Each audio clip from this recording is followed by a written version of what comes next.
Amara Bennett had become very good at pretending everything was fine. She arranged the flowers to hide the empty spaces and tucked the unpaid bills beneath the counter. Then, one rainy evening, a stranger walked through her door.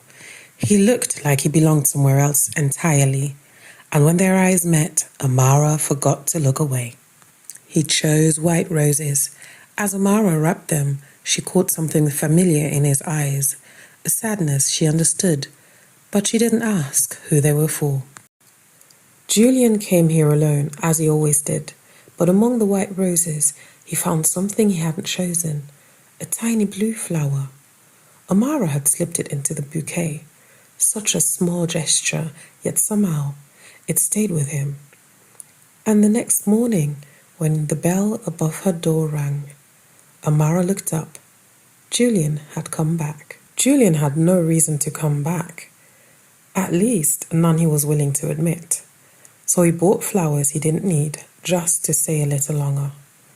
Amara noticed the way he watched her, and when their eyes met, neither of them looked away quickly enough. Then Julian left, and only when the door closed did Amara notice the bouquet still sitting on the counter. She smiled. Perhaps he hadn't come back for flowers after all. Amara hadn't expected to see Julian again so soon, but there he was, outside Willow Petal, and this time he had no flowers to buy. No reason to stay, yet somehow a few awkward words became coffee, and somewhere between easy laughter and lingering glances, something shifted. For the first time in a long while, neither of them felt quite so alone. When it was time to leave, Julian hesitated. Then he asked to see her again, a real date. Amara smiled. Yes. 3 nights later, Amara almost cancelled.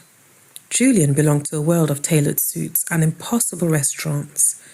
She belonged to a flower shop she wasn't entirely sure would survive the year. But when he saw her, he didn't look at her like she didn't belong. He looked at her like he'd been waiting. Dinner stretched long past dessert. Somewhere between stories of childhood and dreams, they'd stopped admitting out loud they discovered the same quiet ache. They both knew what it meant to have no parents left to call, to build a life surrounded by people and still have no one who felt like home. Later, beside the river, their hands brushed. Julian reached for hers, and this time, Amara didn't pull away. For the first time in years, Amara had something to look forward to, and perhaps that was why she never told Julian the truth. Willow Petal wasn't struggling, it was dying. She had fallen behind on the rent months ago, and now there was a deadline she could no longer pretend wasn't coming. Julian found out by accident. He came to surprise her after work and arrived just in time to hear the words she'd been dreading. 30 days. After that, she could lose the shop. Her parents had left her. To Julian, the answer seemed simple. He had more than enough money to save it. But when he offered, Amara's face changed. Because Julian saw a problem he could solve. Amara saw the last piece of her parents that still belonged to her, and she would not let the man she was falling for buy it back for her. Julian didn't come back the next morning, or the morning after that. Amara told herself she was relieved. She had wanted him to understand that loving her didn't mean fixing her. But every time the bell above the door rang, she looked up anyway. Across the city, Julian finally understood where he'd gone wrong. Money had solved almost every problem he'd ever been given.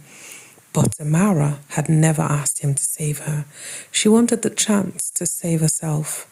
Then, sitting on his desk, beside a proposal for his company's upcoming gala, Julian noticed her business card, Willow Petal.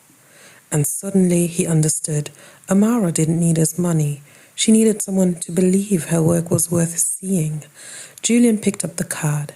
Maybe there was a way to help her without taking anything from her at all. The invitation arrived 3 days later. Whitmore Enterprises was looking for a florist for its annual gala. and somehow Willow and Petal had made the short list. Amara almost didn't apply. Almost. Instead, she stayed up for 2 nights creating the most ambitious proposal of her life. And they chose her. The gala led to another order, then another. For the first time in months, Amara stopped wondering how long the shop had left. It was going to survive. Only later did she learn how her name had reached Whitmore in the first place. Julian had opened the door. But he hadn't asked anyone to choose her. When he finally returned to Willow and Petal, Amara understood what he'd been trying to tell her. He hadn't saved the shop. He had simply given her the chance to save it herself.